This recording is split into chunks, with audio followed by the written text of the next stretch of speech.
MCA 50 yiulu 59 yiulu 69 ni makuna kula kumuvetanga Ngavana wa kaunti ya Meru Kawira Mwangaza. Kawira aililwa kana ewete kanata wina mavityo mautume imuthuku wa ilobia sia kaunti mituo mithuku pamwe na maundu angi meke wathukane yu mutalatala wa kumung'uthulwa kivilani wito nthini wa mbunge ya seneti vala makuna kula kumung'uthulwa kwivetanga kivilani indi makuna kula kumutangia ukwendea kwithiwa Ngavana wa kaunti ya Meru. Bawitina Kawira Mwangaza ni wang'uthulitwe ni mbunge ya kaunti ya Meru na indi atangiwa ni mbunge ya seneti. Maundu meili tau.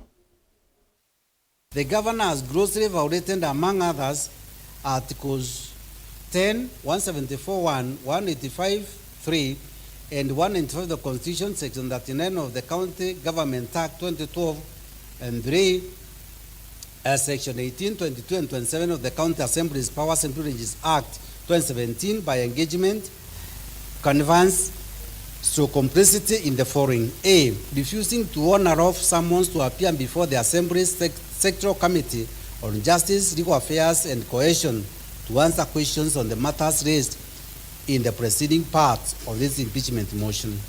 B, directing our Chief of Staff and accomplice and Dake in Morphians to write a contemptuous letter to the Assembly in response to rough summons to appear before the Assembly's Sectoral Committee on Justice, Legal Affairs, and Cohesion. And C, in the refusal by the CCM Finance and County Secretary to furnish document to the Assembly on the frivolous grounds that 1, an incoherent audit process was underway, and 2, the matters raised by the Assembly were subjudice, the latter frivolous ground being also litigious and contravened when viewed against the fact that the governor has already been convicted of contempt of court.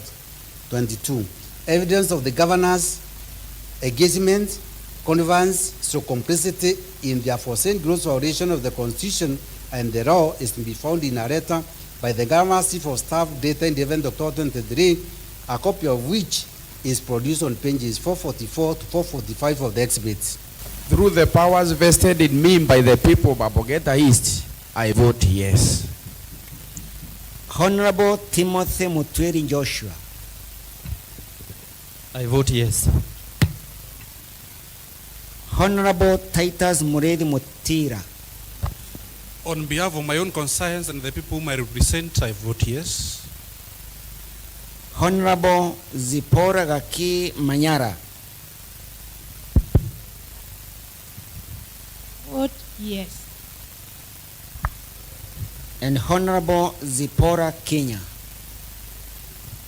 For the sake of good governance in Meru County, I vote yes. And this juncture, honorable members, the ayes have it, and the motion is passed. And the governor stands impeached by the county as the honorable members, and the governor stands impeached by the County Assembly of Meru. Thank you.